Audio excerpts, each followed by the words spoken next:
Let's watch as this cozy green forest scene is transformed into a cozy winter scene where the happy little pup plays. I am using the original cozy forest scene, and I've already used the original to make this into a spooky forest scene, and now we're turning it into a cozy forest scene. I really like repurposing the original art this way. For one, I'm really proud of how this turned out, so it helps me get the most out of this piece of art. And for another, it maintains the style that I was going for with this, and it gives me some continuity with the story I am trying to tell. Remember to save often so you don't lose any of your work, and be sure to save with slightly different names from the original that you're using. I always make sure that I save as a Fire Alpaca file as well as a PNG. This is important because if you wanted to go back and tweak something, the layers are still all saved within the Fire Alpaca format, whereas the PNG, it's saved as a picture and there are no layers there anymore. Saving with different file names allows you to open that file exactly where you want it to. So instead of having to retrace my steps here to make it look like the cozy forest scene again, I have a Fire Alpaca file saved as the cozy forest, and that's what opens up. This one I'll have saved as like the cozy forest winter scene, and when I open up, it'll be where I last left off with it.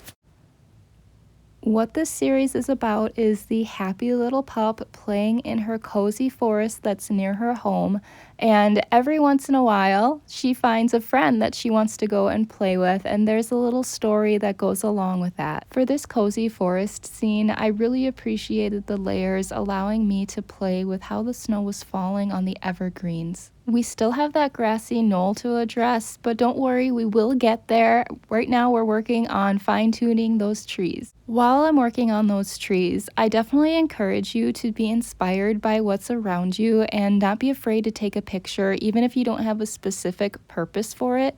For one of the Happy Little Pups stories, I used a picture I took in 2018. There were several times when I was cleaning my phone out, I considered getting rid of that picture, but something just made me hold on to it, and I'm glad I did. If you don't have room on your phone, you could always save it in your email or on a flash drive, external hard drive, or a computer. If you have a computer available, you don't have to spend a lot of money on an art program. Fire Alpaca is free to download, and I'm really grateful someone took the time to make this. If a computer isn't an option for you, or you just need a change of scenery once in a while, I definitely recommend it downloading apps to your phone or iPad. There are free ones out there. I use the ArtSet app, and I've been really happy with the free features on it. The only caveat to this is I highly recommend a stylus. The one that I use is under $15, and I've been very happy with it. If this isn't a viable option for you, don't forget about pencil and paper. As a matter of fact, even if you have all of these options, drawing on pencil and paper can be a really refreshing exercise. And if you don't have that, just drawing in the dirt with a stick or your finger as the stylus can be a really rewarding experience. Speaking of sticks, here we're adding some sleeping plant life to the cozy winter scene, and those sticks are being put on the grassy knoll that we finally covered up with some snow. Being able to step away from a project can be super helpful. If you push it, you can create an art piece that isn't going to be as good as one that you gave the time to become re-energized and inspired for. While you're taking a break from that project, it's good to continue other art ventures so you don't get rusty, and you never know, one of those other art ventures can inspire you to come back to that big project you're working on. There does need to be discipline, so like with any skill you're learning, make sure that you don't completely lapse.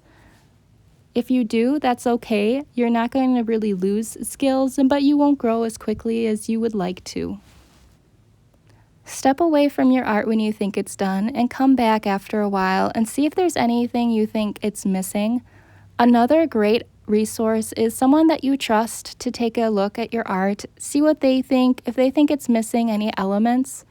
Don't take anything they say too personal. They're just trying to help and giving you an honest opinion.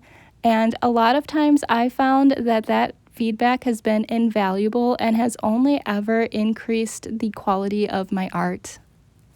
We're getting to the end of this video, so I wanted to take this time to ask if you found this helpful or enjoyable in any way.